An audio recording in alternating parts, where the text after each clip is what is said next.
Once again, a very warm welcome to Nove Mesto in the Czech Republic. This time for the men's 4x7.5 kilometer relay. Mike Dixon alongside myself, David Goldstrom, and your company is very welcome on this warmish Sunday as the teams get ready. No less than 19 teams, 15 nations represented, and this could be mighty competitive. As you can see, +3, and yesterday we were -5 at this time of the year. Well, here's Mike with his thoughts on the weather, and also when we come back after this very short break, his thoughts on the course. So 2 minutes away from the start.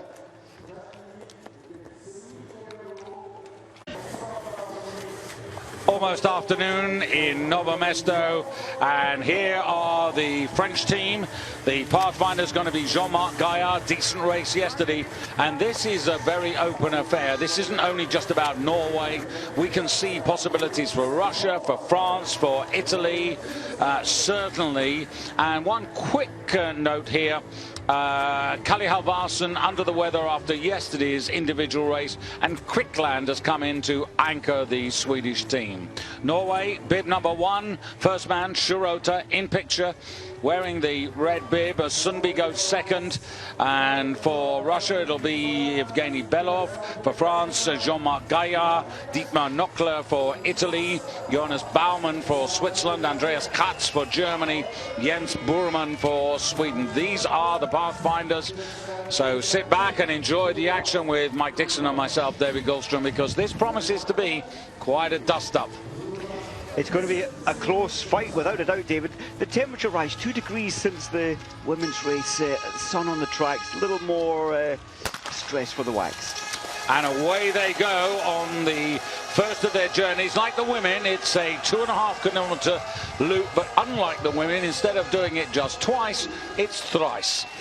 It is, and undulating on this the classic leg, where they will go around the 3 laps of the 2.5. And then a different course for the freestyle, slightly easier course, less undulating, but both quite a test. Yes, you say that, Mike. Of course they're a test, but I think these are not the toughest trails that we've seen. We've only had one previous relay this season over today's distance. That was in Lillehammer, and quite frankly, it looked like the Norwegian National Championships. Incredible. Norway team 1 won it. Norway team 3 were second, and Norway's team 2 were third. And then after that, it was Russia's team 1 fourth, and Russia's second team in 5th. So not a real spread of the nations. So Norway have got a second team involved. Czech Republic also. Russia have got a second team. Actually, the Czechs have put out 3 men's team, which is quite encouraging, quite healthy, really, to see that depth of talent. And it is, of course, their home track, so why not? So left of your picture there, Team 12, the tall figure of Martin Jaks of the Czech Republic, putting him up there almost shoulder to shoulder with Shirota, who I thought had a modest race yesterday, 28th place, but arguably, you know, maybe today is on the short side for him.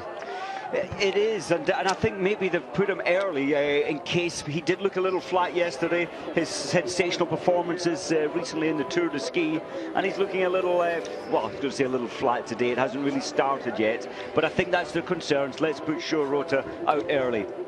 Evgeny Belov is the Pathfinder for Russia. He was 4th yesterday, and the Russians, if you look at their results, their quartet must have a great chance. Belov was 4th, then Legkov is going to ski the second classic leg.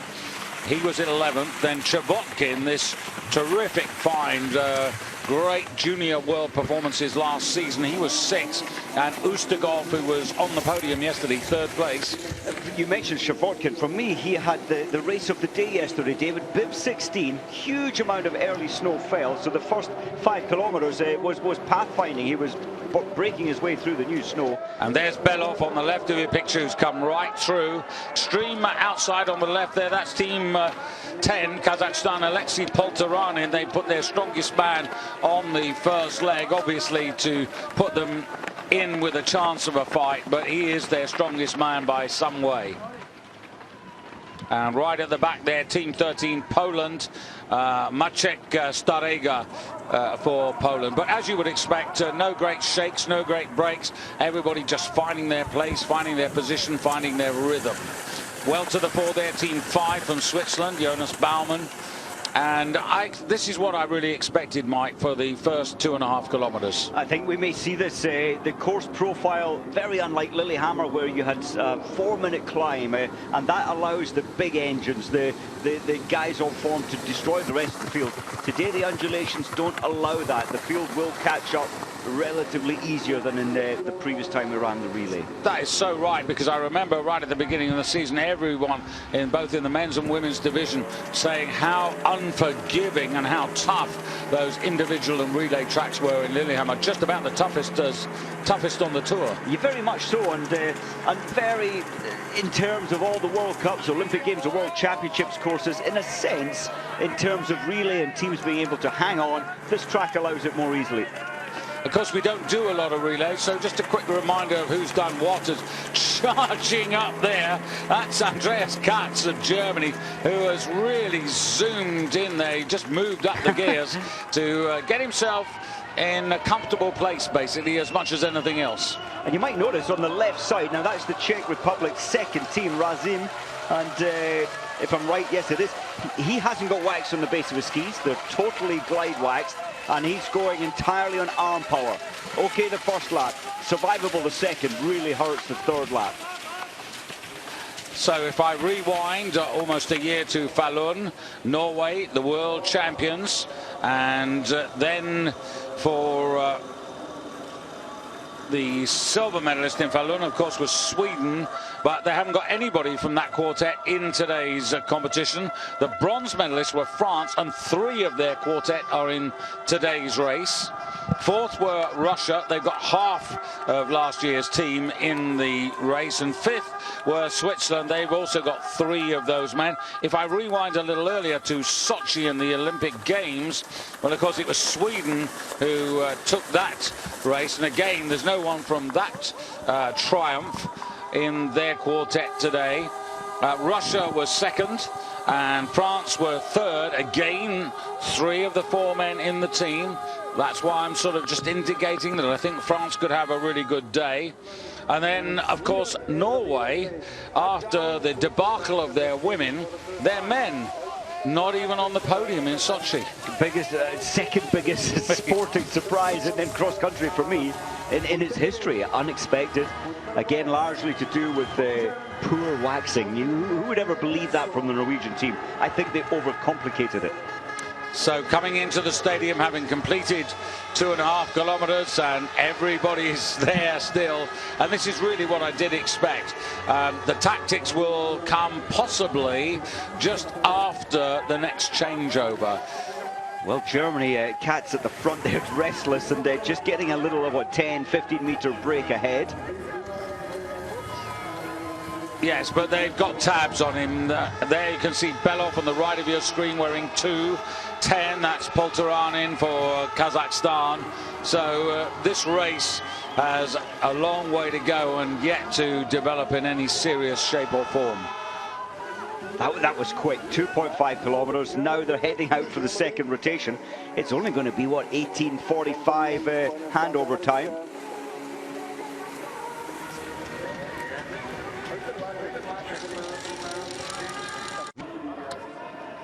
Second 2.5 kilometre rotation for the Pathfinders in this men's 4x7.5 kilometre relay. And just a little bit of history in terms of the relays, because we don't have too many in the season. Particularly, this is not a championship season. Norway actually won 8 of the last 10 relays in World Cup competition. The World Championships and Olympic Games. Russia and Sweden have also been victorious in those 10 races. And it's, in a funny sort of way, strange to see Petter Northug here, but I can totally understand that, because the exertions of the Tour de Ski have taken different tolls on different people, and I'm sure that Northug has decided that it's time to fully recover, maybe for the Canadian Tour. Yeah, quite, and I think a sensible decision.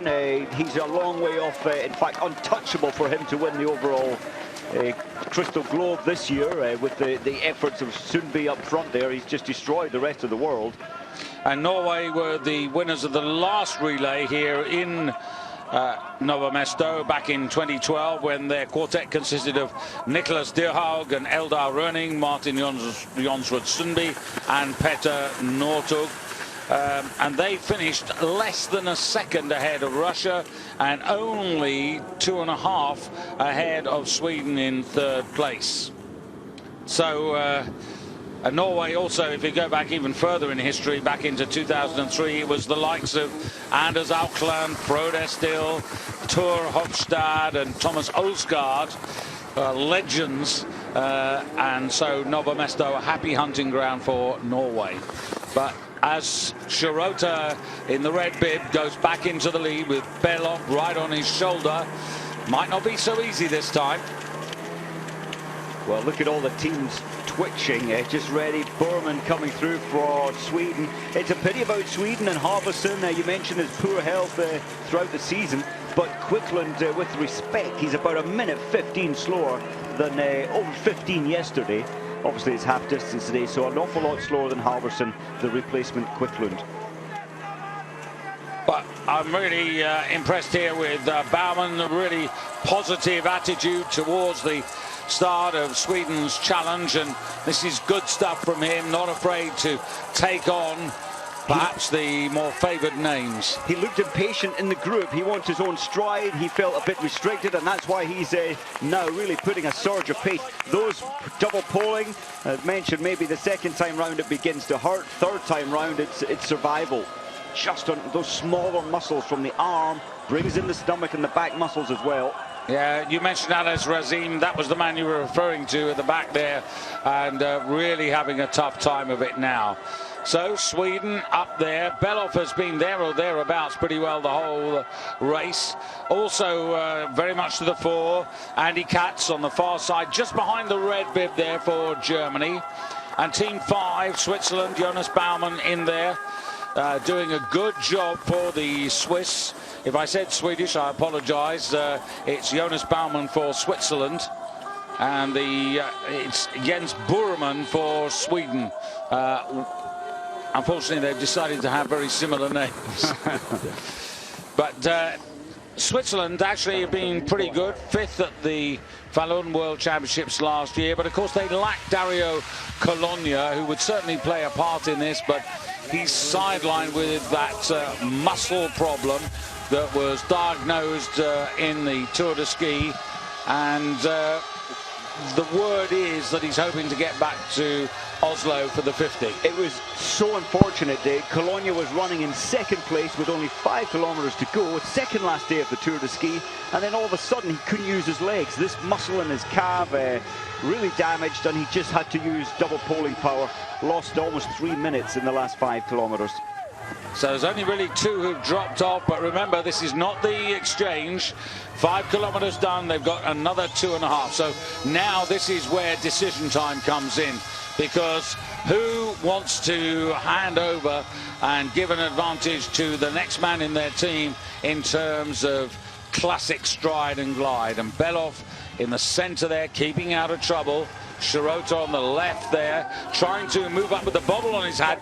Dietmar Knockler. Now, let's talk about the Italians, Mike, because I was impressed with the team that they've actually proposed to put out here, and particularly because they've got Federico Pellegrino on the last leg with fresh legs. It's a good team. When you first mentioned it to me earlier, saying, oh, you know, you believe in them today, I thought, Italians, no. But yeah, I'm with you now. Nuclear, De Fabiani, Clara, maybe the weaker link there, first leg of freestyle. And then, yes, Pellegrino is always going to have a good turn of pace if it's a sprint to the line.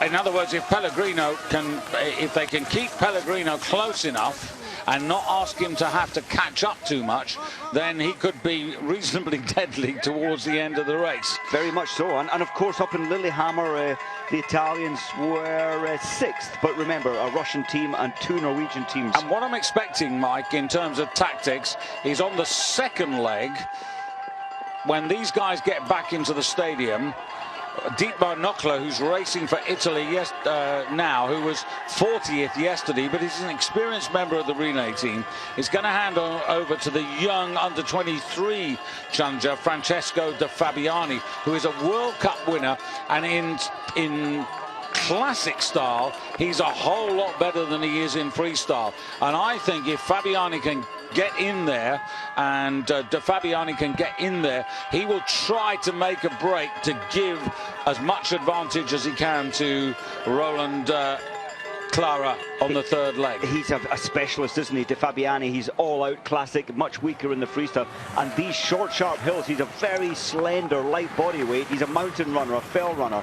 He will dance up these hills. The job for Knockler is to keep in touch now, because you can see the pace has increased in the last 500 meters. They're Indian file. They've really been stretched out, and this is due to the man on the left, Shirota, but actually due to Yevgeny Belov on the right of your screen. He's the man who's raised the stakes. He's a huge guy, isn't he, Belov? And his limb speed, it never looks too fast, but he's so efficient.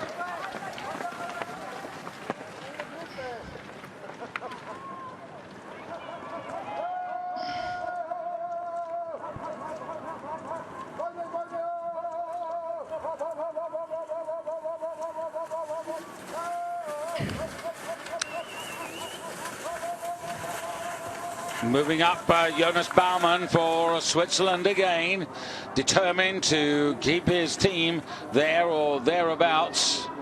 Languishing at the back there, that's Canada. Graham Killick really struggling.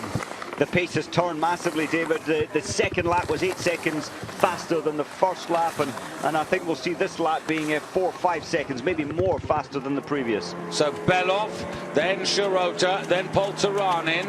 And look at the man in 5th place there. That's Bruno Knockler. You could always tell the Italians, whatever hat they wear, doesn't matter. It has a little bobble on the top, and that's the telltale sign. Look at Belov, way up on his toes. Look at the lean forward, getting all of his body mass initially through the poles of that dynamic pole plant, destroying the field with the huge reach that he has. And I think the reason why he's trying to break away now is that Alexander Ledkov, the 50-kilometer Olympic champion, to go on the second leg, he was 11th yesterday, and you made the comment that he was finishing strongly, but we haven't seen him really at the race pace that we know that he can deliver. So I think Belov is conscious of the fact of trying to give Alexander Ledkov a bit of a lead if he can. Very much so.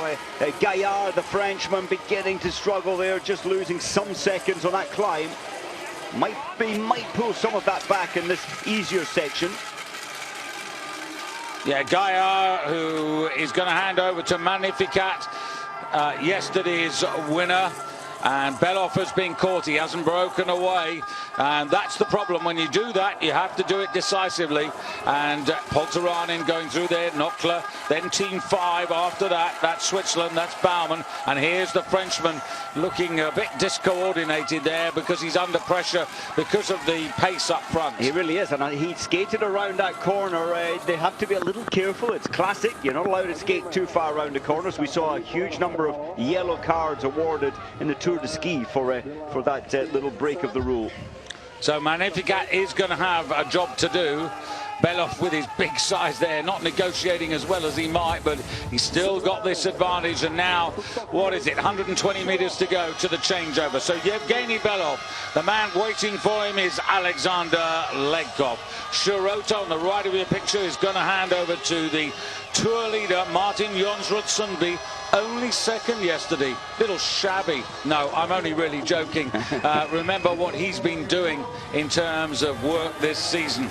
And then for Italy, it's going to be Francesco De Fabiani, exciting talent.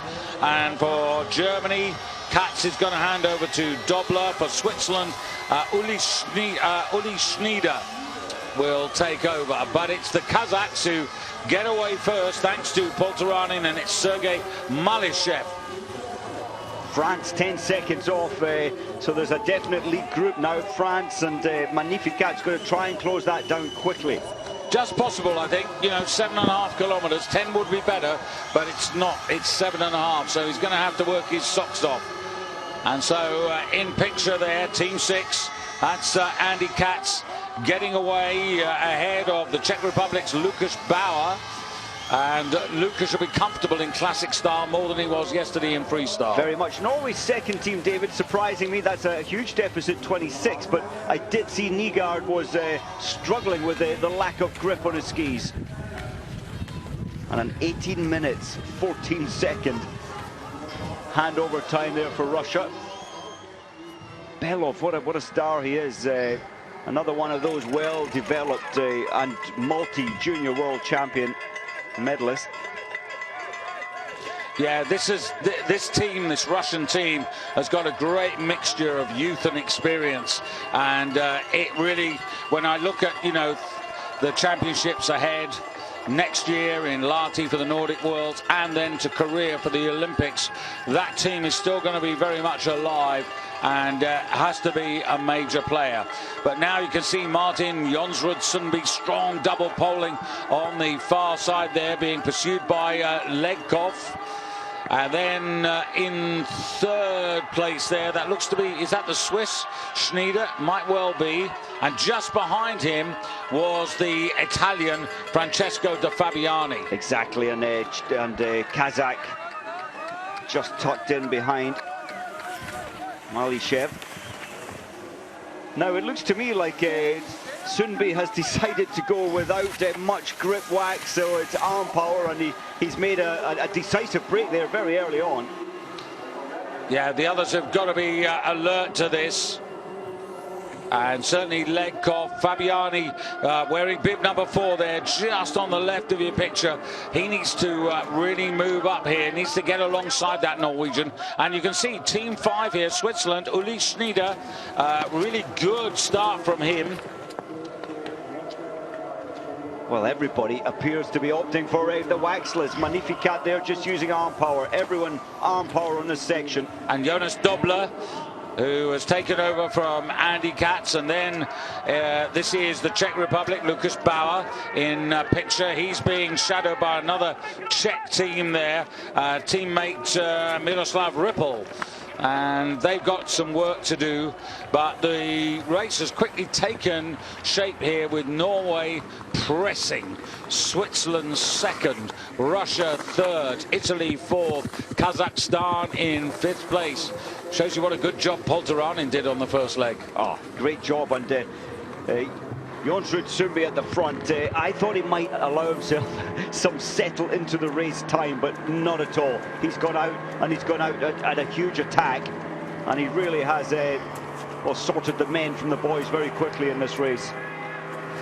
Mike, when you go with waxless skis, I mean, it's a huge demand. Maybe you could expand on that for people who are not so familiar with this sport, what it means to go with waxless skis. It is a huge demand. Have a look at Schneider there, getting all the arm power, so you're leaning forward, using your body weight. It's a very fast method, but normally on the flats. Once you come to climbs like this, you're super loading those small muscle groups.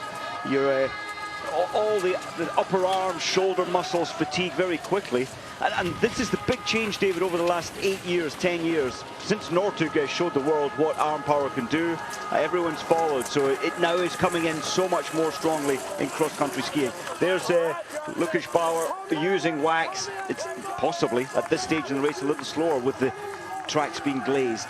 But the arms go before the legs, don't they? Those muscles fatigue. We saw that with the Czech Republic's second team, of course. That was Razin. Yeah. He lost only about 12 seconds on the last lap, but that's when fatigue comes into the arms. Legkov using his wax up the final. Deceptive this is a steep climb. Magnificat there, just arm power, not closing those seconds down, David. No, but it is the first of 3 rotations, so I'm just biding my time here. And now coming through for Germany, Jonas Dobler from the Traunstein Ski Club. And here come the Norwegian backup team, so to speak. 16 coming through there. That is Martin Nguyen from Lillehammer, who's just moving up but into the stadium. So this is just 2.5 kilometers, and well, well impressed now with the Swiss, but you can see Ledkov also working hard, and then there's a gap over Francesco de Fabiani. He really needs to try to make some impression. The main reason that they're going waxless, David, is because you've only got the glide wax. They glide much faster than the skis, which have the grit wax in the middle. Well, these are not tough inclines, are they? Short and sharp, and yes, if it was long, continuous, then your arms super low. You can get the quick recoveries, and that's why so many teams have decided arm power is the fastest journey. Magnificat stumbling a little there in the far distance, bib number 3. But there you can see that De Fabiani moved up to 4th place, ahead of the Kazakh, ahead of the Frenchman, ahead of Germany. And then 16, that's Norway number 2. And then team number 9, just behind, that's Finland. That's Huvarinen.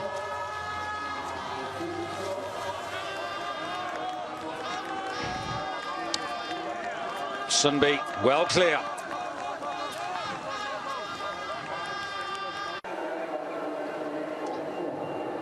Well, second rotation for the second men in classic stride and glide, and it's the World Cup Tour leader Martin Jonsrud Sundby who leads by a seemingly ever-increasing margin, ahead there of Alexander Ledkov of Russia.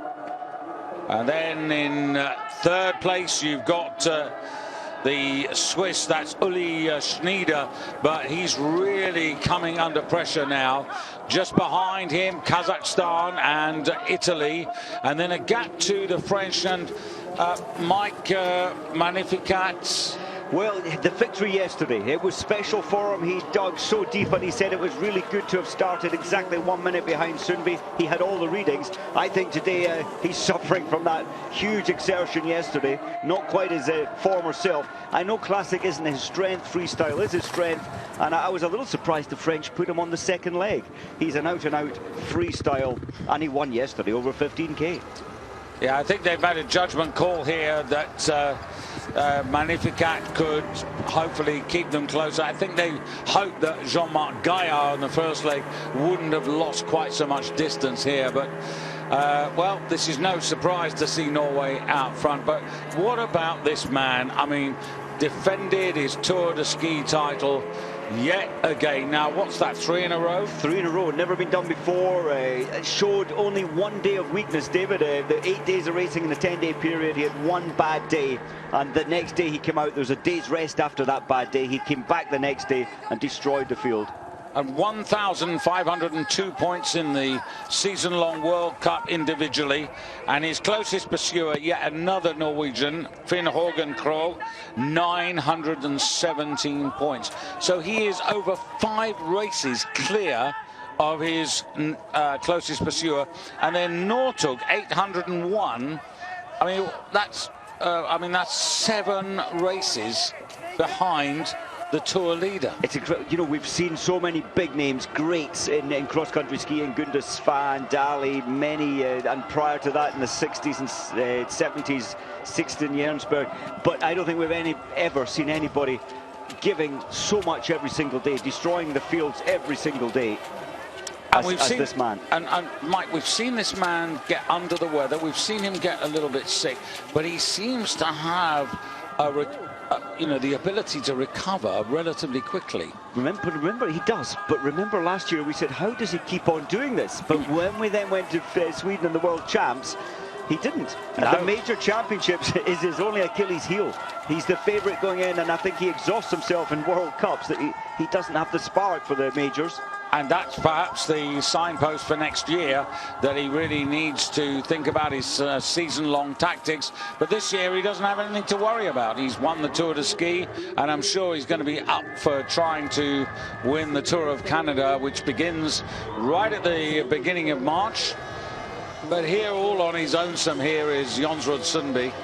So he's done 2 rotations now. That's 5 kilometers, 2.5 to go. Without a doubt, those smaller muscles through the arm, stomach, back, you do feel your legs when you're double pulling. They're going to be a little more fatigued this time. Will it allow the rest to close them down? Probably not. No, well, there's Legkov, who's 100 metres at least behind him in second place. And there's a good battle going on for third place on the podium, which we'll see momentarily as they just come into view underneath you on the left-hand side of your picture. Here they come. Well, we've gone back to have a look at Legkov. He's not quite there yet, isn't he? He's not. He was really disappointed with his spot 55 seconds behind yesterday, 55.1. He couldn't believe it. He gave everything in that race yesterday. And they have Team 3, Magnificat in there ahead of De Fabiani, so maybe freestyle is his better forte, but all credit to Magnificat, who speeded up and closed the gap now. So Switzerland from France, then Italy, then De Fabiani for Italy, and then after that you've got the German challenge of Jonas Dobler. In the double polling, David, we saw good images there of all the rest of the field. Now, Martin Jonsson-Sundby, he's the more compact, he's the smallest, and look at the density. He's all chest, stomach, and arms. Those arms are so strong. The big guys, they're heavier, and so your little arm muscles trying to take the big guys up these climbs, they're being punished more. Now, there is a concern in the sport, isn't there, about the amount of double polling and what it's actually doing to these races. Yes, because the traditionalists want to see this. This is classic skiing, where on the steep climbs you're running, you're sliding forward, and without a doubt, so they're having to look now at, okay, we're going to have to make much tougher course profiles so that simply the arms cannot double pole up them. Exactly so. They can't change the rules, but they can change the course, the design of the course, yeah. And there's Norway's second team, that's Nyenget. He's slipping badly there, Nyenget. Lucas Bauer, we haven't seen him too often at World Cups recently. What was he, third or second in the 50-kilometre Classic at the World Champs last year? And he's struggling out there today. Yeah, well, he races very sparingly these days. 15-kilometre Classic is his sort of distance. Well, this man, once again, Sundby is destroying the field. Only Legkov's holding 20 seconds, then it's 43 back to Italy. I was talking about earlier on in the women's race, Mike, about the Nations Cup. We might have a word about that in a moment. As we see Sundby, Norway, of course, the dominant team both in the men's and the women's division.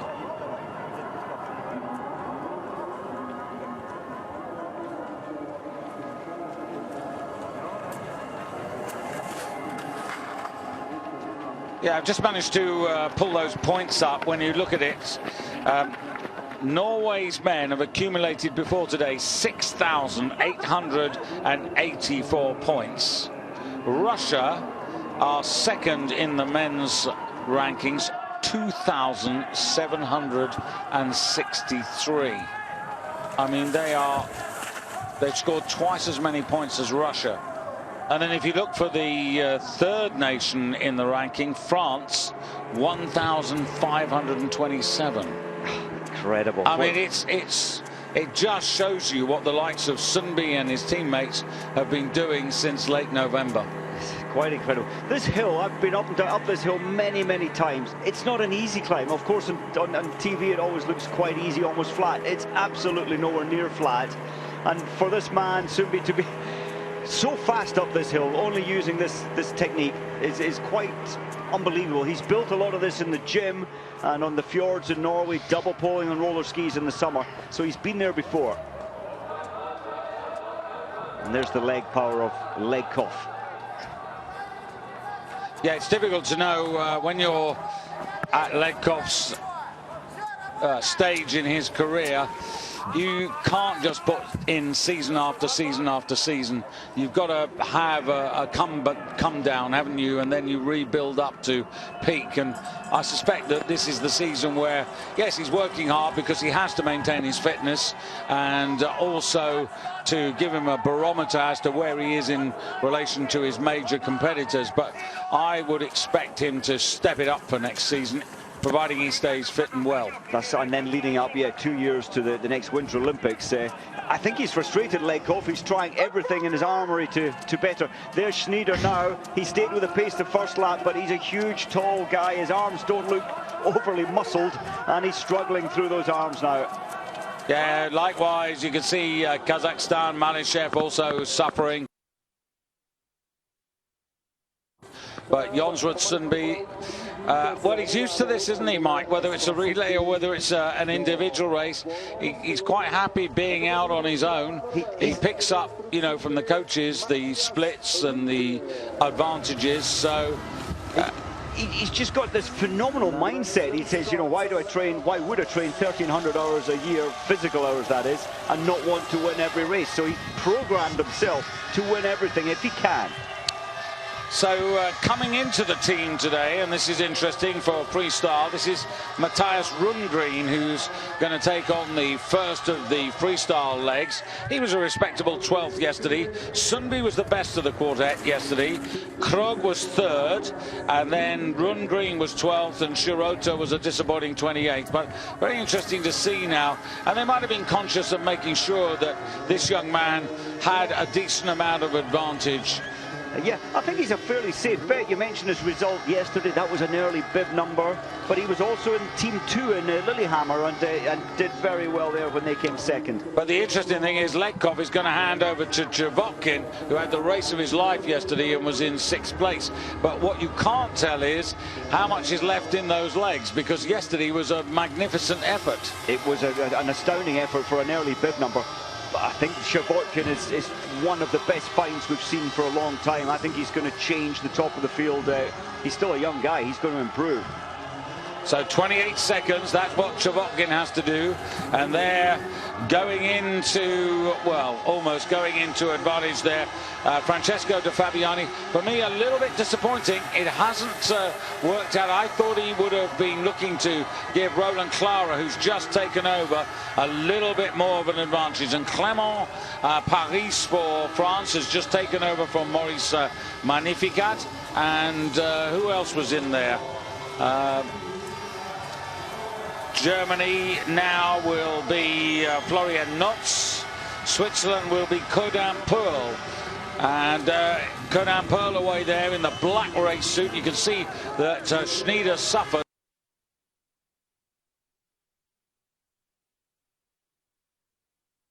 So he's got to try and make up some of that lost ground. United States, we haven't really talked about them. Scott Patterson handed over to Eric Björnsson. And of course, Eric, the brother of Sadie Björnsson, and then Noah Hoffman now for America on the track. They're well in the race, David. America, although they're 10th position, you've only got to look 10 seconds. They're up to 7th, a further 10 seconds, and they're up into 4th, so that they're in the race. They're in that bigger chasing pack. Yeah, in the shadow of their women's relay team, though. Oh, very much. What about that? Didn't they do well this morning? Excellent, yeah, and that's what you need. We need the powerhouses of Europe being frightened by teams from other countries, and United States, who have over the last decade just steadily improved, and it's been remarkable over the last 5 to see the way that the women's squad has come through, and they've got strength in depth. Far, so much so. This man, Rungdin, yes, he's been in relays before. Looks panicked to me out front. A lot of responsibility for to be wearing the Team 1 bib now. Chavotkin, though, hasn't made any time. That was 32 seconds, the deficit. I think that's a leak of 3 or 4 seconds. We'll check on that for you. And then there's Roland Clara. The good thing for Roland Clara is that he's very experienced, and that will help him. Right behind him there is Florian Notz of Germany, and then the Frenchman Clément Paris. Now, they've got Robin Duvial on the anchor leg there, but Paris, he's got a tough job here because he's got to stay with these guys. This is, at the moment, the fight for 3rd place on the podium. 3 nations: Italy, France, Germany. Well, we'll get another split time coming up, David, but you're right. Chavotkin has leaped 4 seconds in just the first 500 meters. I know we're a lot longer down the track now, but Rungdin, an extremely fast start there for the 3rd leg. Now it's down under the bridge. Good recovery this section, so you can work, as they do, work so hard over the top, because you've got this beautiful long glide now. Then it bears left at the bottom of this one. So first freestyle leg into the second part of this relay. Norway up front.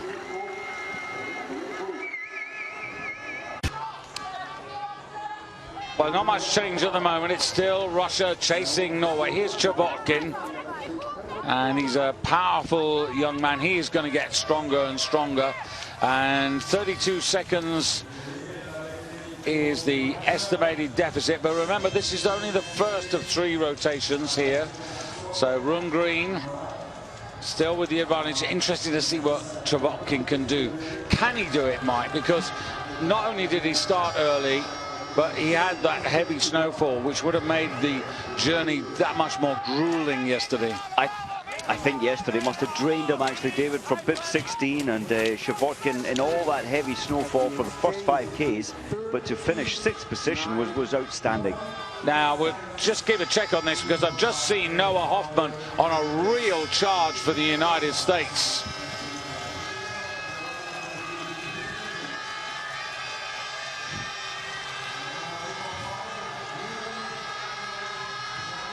So have a look at this here, Germany, and it's Florian Notz up there as they come round, and the Americans are getting involved in this. Noah Hoffman, you're going to see his name very shortly. There he is, and he's right up there in the fight for 3rd place. So you were spot on, Mike, a few moments ago. You made the assessment, and Noah must have been listening to you. Well, they're certainly well in the race. Look at that. The fight is massively on for the 4th and 5th, 3rd, 4th and 5th place. Germany at the moment 3rd. But so close, all the way back from 3rd down to 8th place. Yeah, and the split is probably, what, not much more than 10 seconds. Very, very, very tight. This man, though, is beginning to increase that lead time. Ooh. Oh, you don't want to fall there. No. Finland. And that is Team 15. That's Estonia. Estonia, and that will be Alvar Alev. Well, he's just sadly thrown away 15, 20 seconds. By the time you pick that momentum up again, pick yourself up, and then pick your momentum up. So Matthias Rundgren, the man entrusted, and you can see how much softer the conditions are today. Splashing up, isn't it? And he's really thumping, stamping down his lead side in the skate one, or paddling as they call that technique, the Norwegians. Here's Chabotkin. Oh, he worked so hard yesterday for his best ever World Cup position. Oh. Well, this just shows you there's Norway and Norway's #2 team. And remember, they were moving forward. That won't help. How frustrating now, the tension, the frustration, the annoyance, it really ties him up now. Well, we did say that Lillehammer was a bit odd, having 3 Norwegian teams occupying the first 3 places, and we didn't expect that today. We did possibly expect this to happen, and Norway won considerably clear now by over half a minute over their closest pursuers, the Russians. And then, well, it's a right little fight going on. France, Italy, Germany, United States. Well, Simon Kruger, the Norwegian we saw fall, that's he'll really have to earn his badge now to pull that time back. Italy, France, Germany, USA in there. Roland Clara doing the donkey work. I am fascinated to see if they go across the line in this sort of order, as close as this for the next exchange, then I think a lot of people are going to be frightened of Pellegrino on the anchor leg for Italy. Well, playing into his hand. The pace isn't dynamic, though, David. They've realised that this is a cat fight. No one really wants to take it on. Hoffman. No, Hoffman does. Yeah, Hoffman, he probably realises that 1st and 2nd places are beyond them, but 3rd place on the podium would be a triumph for America in Nove Mesto this weekend. So remember, when he comes down into the stadium again, he's still got one more rotation to do. He does, and well, the Russian, of course, the talented Chabotkin, he's still holding 39 seconds behind. Yeah, and then it's Finn Kroll versus Ustigov. Norway versus Russia on that last leg. So Chavotkin will want to try to give Ustigov some sort of a chance. He will. Kroch, a safe set of skis, I think, there as anchorman. Looked a little weak yesterday at 33 seconds behind. But a fairly early bib number he had yesterday. Runner-up in the Tour de Ski, ahead of Ustigov. So that, you know, I mean, I mean, what was it, a difference at the end of the day? Wasn't much, was it? 3:15 to 3:43. After 10 days, well, 8 days of racing. Well, Rundin certainly looks a safe set of hands for leg 3 so far. Still one more lap of 2.5. Norwegians, of course, will be looking forward to the journey home because the next stop on the tour is Drammen, the city centre midweek sprint. Mike and myself will be with you for that. That's always a great one, and it's the #1 sprint for me. You get the atmosphere. It's all there. I thought Planica was a really well-designed course, but Drammen, for me, is the benchmark, particularly in terms of classic sprints. Always drama, always a number of falls there as well. Chavotkin, he moves around quite a lot when we compare him to Rundin, who stays so composed, no wasted energy left or right, because the energy wants to go up the track forward. Also, just looking at Chavotkin, maybe the contact isn't as effective as Rundgren either. His skis just seem to come off the snow just a little bit more, and of course that reduces contact. Good for him. He's pulling it back now, David, from 39 to 34. Well, despite my observational criticism, but, you know, that's a good engine and a good man, but look at this. This is all tactics now. They should keep an eye on the Russian team and not give up hope for the second place, but it looks like they have. Well, this is great to see. A really good fight for third place, but remember, it's not a changeover. They've got to do another 2.5 kilometers, these guys. Paris skiing really well for France, and the French with really good spirit from recent successes. Hoffman, Pearl for Switzerland. He's really made up for Schneider falling by the wayside in the previous leg. He has, and look, we just saw at the end there, David Kruger, the guy, the Norwegian who fell and lost so much time. He's now just making contact with that chasing group. Yeah, so what would have happened had he not fallen, I wonder. And the bad news for all those in that chasing pack is Glursen taking the anchor leg for Norway's second team. They need to keep that in mind. Yeah, that's quite annoying when you've got a second national team that could actually deny one of the #1 national teams a place on the podium.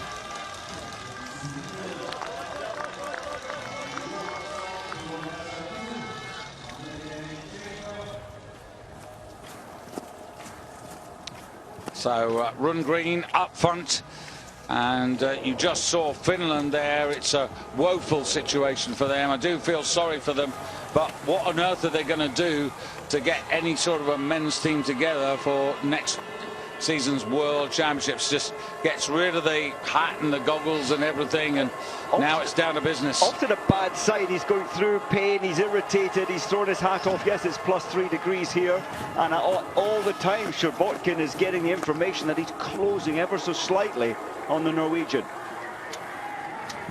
They're safe though, safe up front, and I think safe with Kroch on the last leg.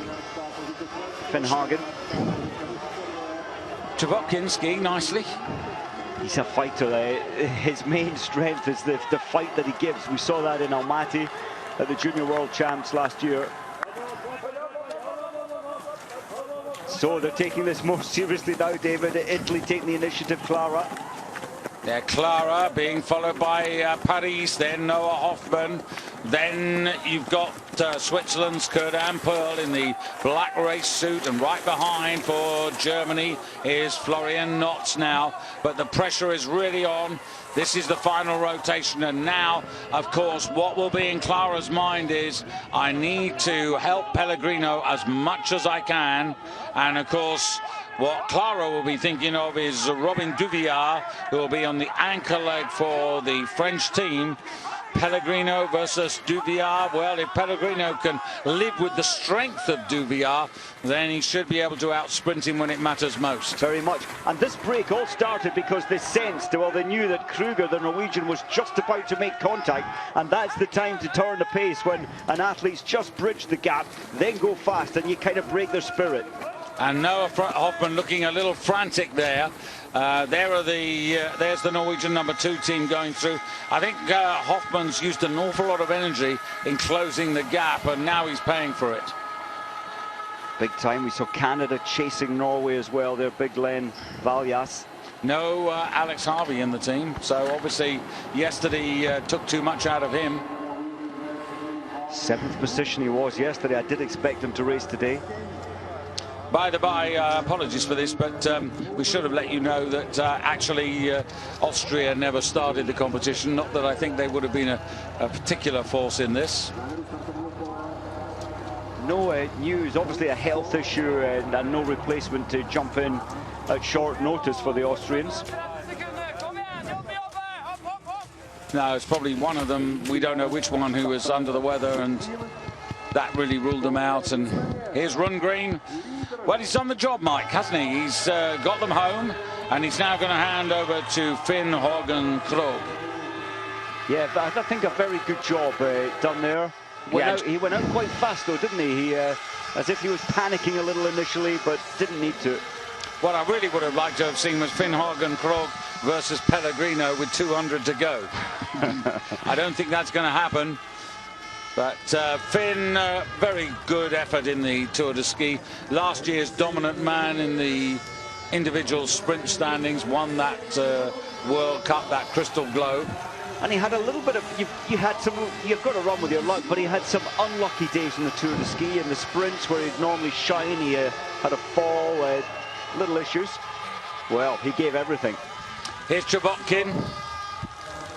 And remember, it was at 1 point 30, then 32, then it went to 39, then he cut it back to 34 seconds. And here goes Sergei Ustugov. Blue bib.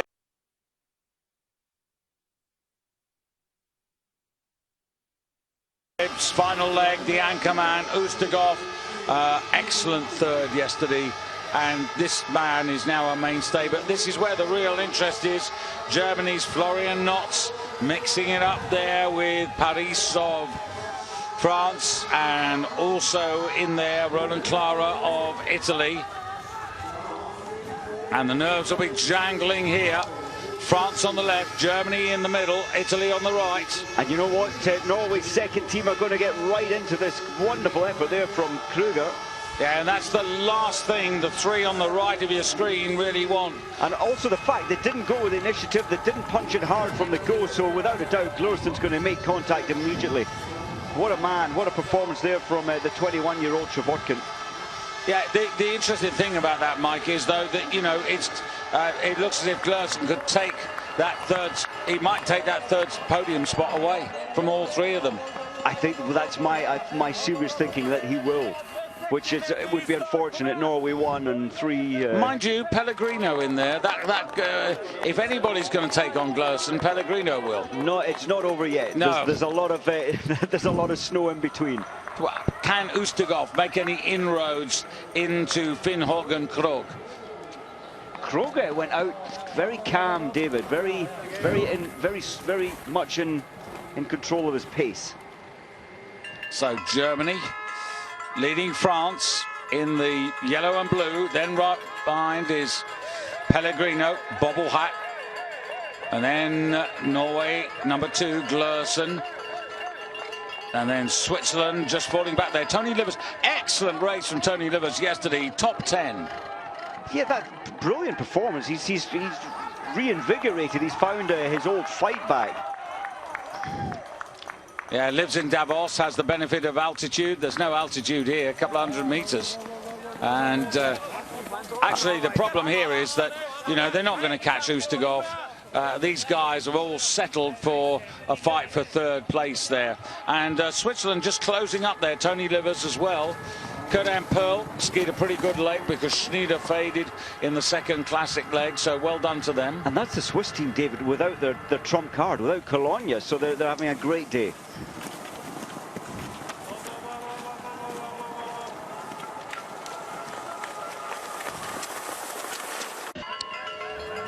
So Mike Dixon together with myself, David Goldstrom, on this, the final leg of this 4x7.5 kilometer men's relay in Nove Mesto in the Czech Republic on a warm Sunday afternoon, with Norway in the shape and form of Finn Hågen Krogh, runner-up to Jonsrud Sundby in the Tour de Ski, being chased by Sergei Ustigov, the man who finished third in the Tour de Ski, and then a right old ding-dong between France, Italy, Germany, Norway's number 2 team, Canada and America also in with a shout here for that third place on the podium. Somebody's got a broken ski pole in there, and that pack, I think, is being offered a spare anyway. There we are. It's America. It is indeed, and on that anchor leg for America, Simeon Hamilton. Noah Hoffman did good work on the third leg here, but look at this, what a great fight. Pity this isn't the fight for first place, though. And David, in the break, you alluded to the fact that Finn Hågen Krogh had really picked the pace up. Well, he was told, of just looking at timings, he was told, of course, Ustigov has it now down to 22 seconds, so he's pulled a whopping 8 seconds back. Yes, Ustigov going from strength to strength. Again, still early 20s, but maturing, getting stronger. I thought they over-raced him. Well, he did drop off, brought in at a young age, as the Russians do, and then he dropped off, but now he's a real class act now. Do you remember when we first sort of really started to see him in the university races, the Universiad, and he was sort of really dominant there, and we wondered whether he would ultimately translate into the elite squad? Well, no doubt about that now. And the junior world champs as well, yeah. A lot of racing, and he's now the real deal. And look what he's doing. He's really closing this gap. 17. It was 30.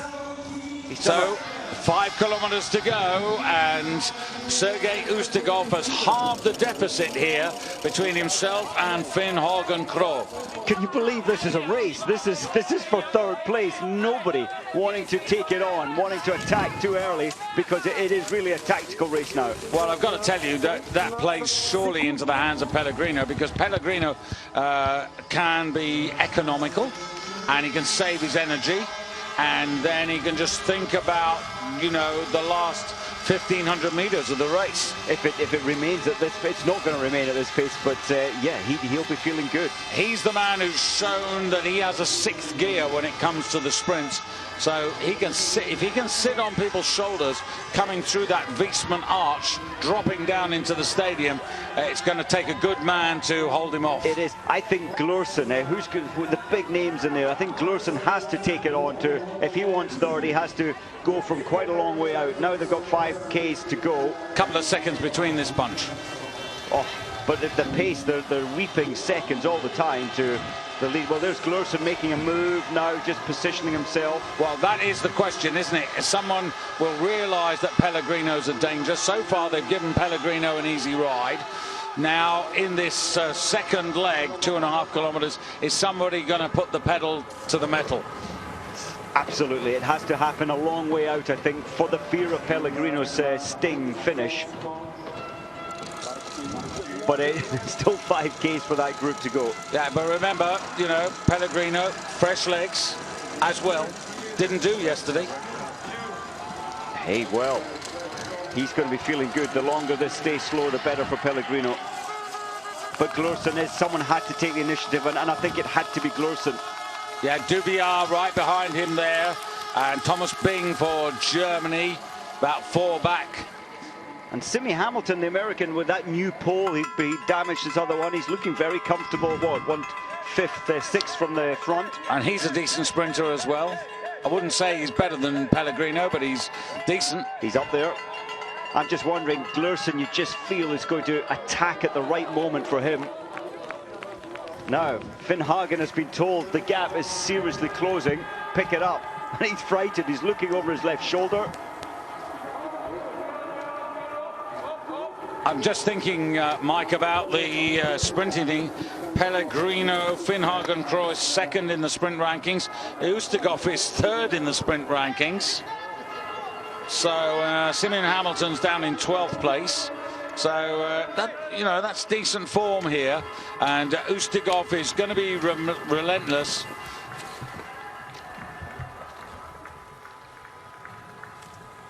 There'll come a point, but still over 2.5 kilometers to go. Best part of 3.5 kilometers to go. So Ustigov hasn't got to give it up here, but there is action taking place here now. You can see the pace going into the race there. Simeon Hamilton, and it's Robin Duvier who's toughing it out there ahead of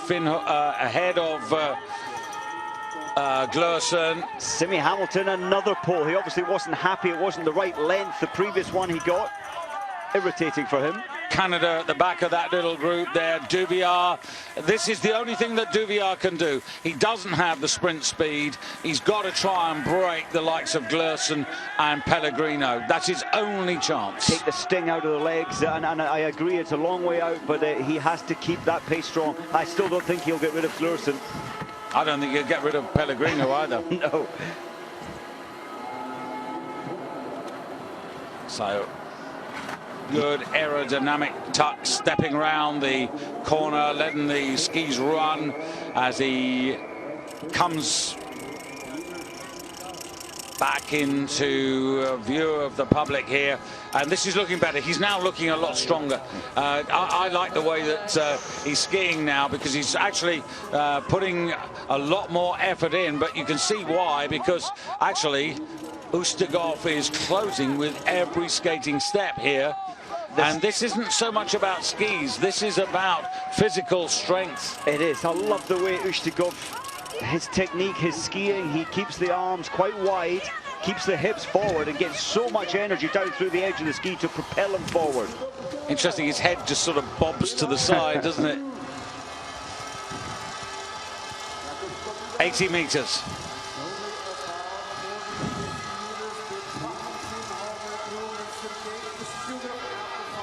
So 2.5 kilometers to go, pretty well for the front two now. And Krog, what's he got it down to? What was it? It was 17 seconds, wasn't it? It was. Oh, if it would be such a good race if Ustigov could just close this down. It's unlikely. 12.8. That's a pretty good effort, and just all the body language, though, David, from Krog. This is a man who is hugely fatigued. At the Tour de Ski, yes, he was second. Ustigov was third, but he seems to be struggling, suffering from that exertion a couple of weeks ago. And here's France, from Norway, from Italy, from Germany, from Switzerland, from the United States, from Canada. And, well, he hasn't, the Canadian, that's Knut Jonsgaard from Whitehorse, and he's done absolutely nothing in the back. I'm not sure whether he can do anything, but look at this, it's slowed again. Every time this becomes cat and mouse, it's a bonus point to Pellegrino. It is, but what a wonderful relay to have so many teams fighting now for that final step on the podium.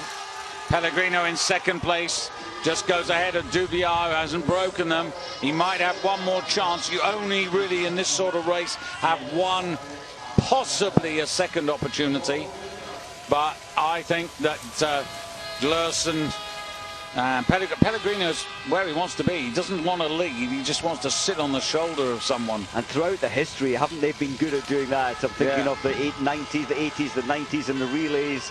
They would just do the tactical, save all the energy, which was the wise way to win races. Glersen 25th in the world sprint rankings, never better than 14th in any race, and Federico Pellegrino 4 victories out of a possible 6 so far. So who's your money on for that third place? Obviously on paper it suggests Pellegrino. These are two exhausted men at the sharp end, David. Ustigov, I don't think he's going to do it. No, I don't think he is, because he had to do what he had to do, which was to make a massive attack instantly from the handover, and he sustained that through the second leg, and well done to him for doing just that. But now both of them are really paying for it.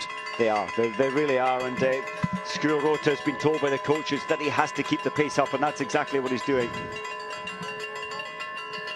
Glersen making himself big and ugly out front there. And this pace, although it looks slower than the lead two, they're running at the same pace that last 2.5 as Kroch is at the front, so it's a dynamic pace. It's beginning to hurt some of the teams. And Glursen's just a very wise athlete, just picking it up slowly to hurt the weaker ones. Tony Liver's just detached by a couple of meters at the back there of the front four. And don't ask Pellegrino to lead, because he ain't going to do it.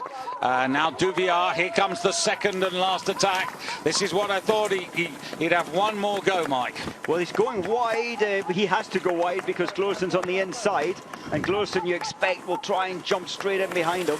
Pellegrino just shadows past him. So Pellegrino, who's had the advantage of watching Glursen's body language, because these guys know, and Glursen, well, that's interesting. Has a little look around there. Is he comfortable? Is he not comfortable? Oh, I think he's ready for a big attack, Glursen. Florian Notz sorry, not Florian Notz. Thomas Bing is the German who's right behind there in 4th place. And Finn Kroh, where? Help. Do you know, sometimes that really worries me. I'll tell you why, because your upper body twist, you're doing a turn, it would be so easy to just catch your skis. And always the camera, I say it a few times, but that's a technical. The speed you have down there, it's some 55, 60 kilometers an hour. And as you say, looking around. But it's that upper body twist, Mike, and it's so easy just to lose control. Well, he was just wanting to keep control of the race, wasn't he? But no, absolutely. Ustigov. All these little, you've got so much speed there, you need to just be aware. Now you have to step out of the cut track to go left. I thought he was going to go right there, like we saw in the women's relay, where Sweden and Germany took the wrong turn. Uphill climb into the stadium. And no, I think this is going to be Finn Hågen Kroh. He's done enough. In fact, his advantage now is greater than it was on the previous rotation. It is. And Ustigov, just out of camera, he's putting in a mammoth attack. He's reacting to Schurota's attack. But there's that little incline, and now he drops down. But it's over.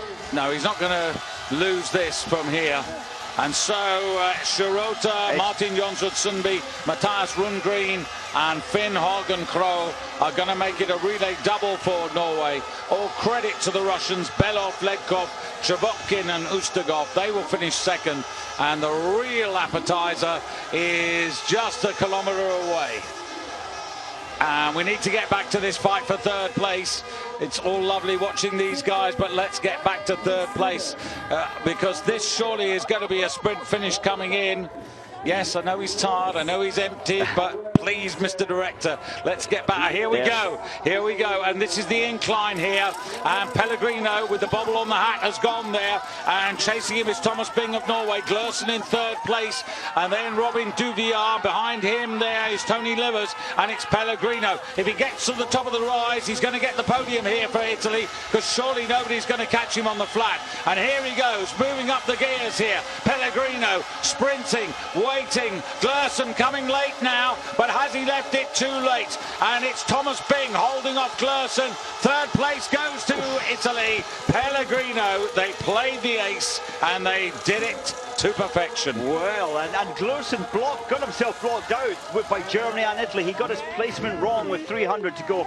Wonderful there from Pellegrino. As you said, hunt, leave it to the last 300 kilometers. Dietmar Knockler, Francesco De Fabiani, Roland Clara, Federico Pellegrino, the top sprinter of the season, to bring Italy onto a welcome podium. This team is also reforming the men's Italian team. That's a big confidence boost. Then France, United States. Good effort by Switzerland in 6th place as well.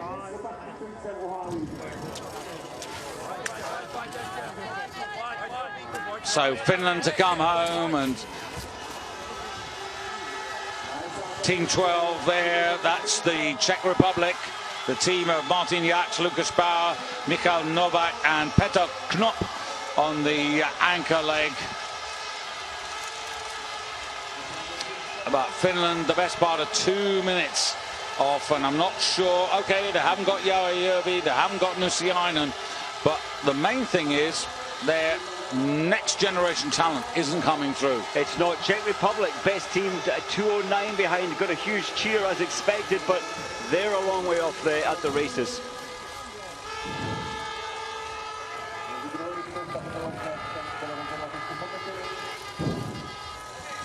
Well, there it is. Well, I wonder who's happiest. The Norwegians will be happy because they're expected to do what they did.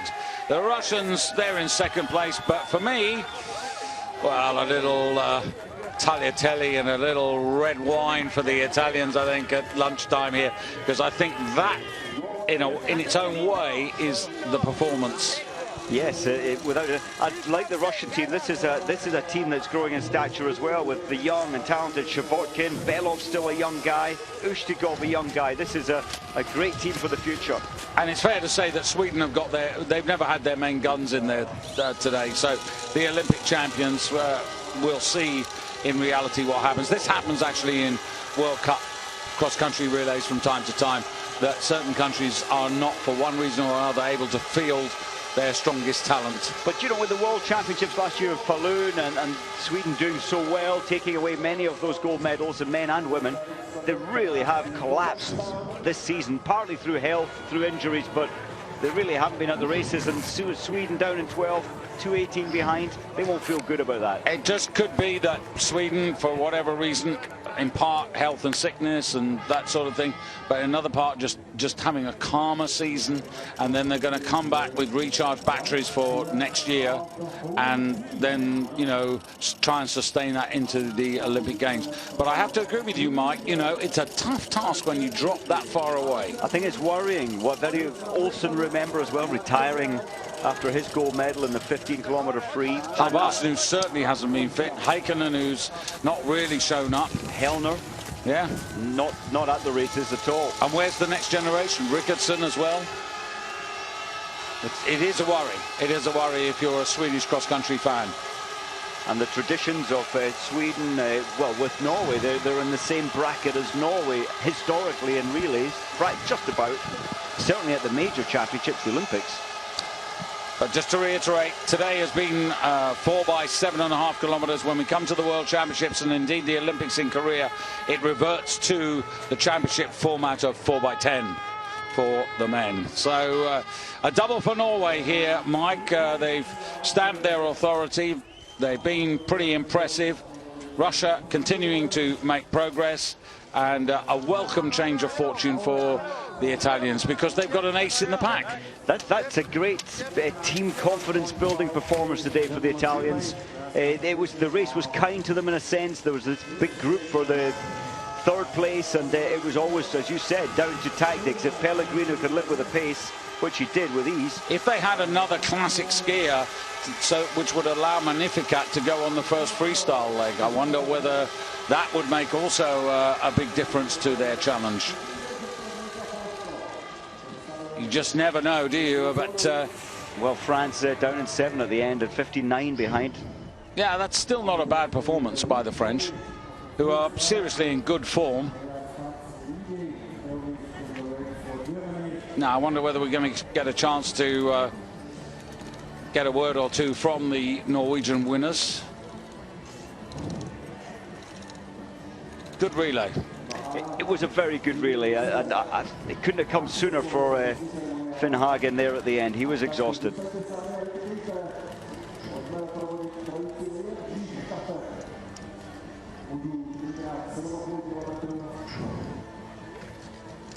So there's the confirmation. Norway, Russia closing. And Ustigov, remember, he got a deficit of 32 seconds down to 6 seconds at the end. Okay, Finn Hagen-Krogh did tend to just cruise in when he knew it was safe, but nonetheless, I think creditable effort by Sergei Ustigov to see the race through. He fought, he gave everything, and yes, they're all tired bodies, but he really believed he could close the gap, and nearly did. Belov kicked it off. Did a really good job. Dietmar Knockler for Italy, likewise. But these were the men in the blue bibs. There's Pellegrino. Oh, nice bit of joy there. That's great when you got an anchor man who can do that. You need that sprint finish, that kick at the end of the race. you know, and who knows, next year that could be world bronze. 2 years hence, it could be Olympic bronze. As they did so often in the past. Well, the golds back in '94 at the Olympic Games there in Norway. 2006, Giorgio Vicenza. Yep, they took the gold there as well. Yeah. Norway 5th on that occasion. Yeah. How do you stop this man? Well, you stop it by another team finding a new generation of talent, and sometimes you have to wait 8 years, 10 years sometimes. Pellegrino didn't happen overnight. He's the product of the past decade. That's true, and the historic great performances from the Italian team inspired by those older generation athletes to take the sport up. If there's been one disappointment this weekend, it's been, sadly, the lack of spectators. Here are the winners. Another victory. We'll start with the rookie on the team. Matthias, how is it skiing with a bunch of guys like this? It's really fun. They're the strongest guy in the world, so I had to really do my best today. And a little bit nervous that you have to hold the position with them? Yeah, I was.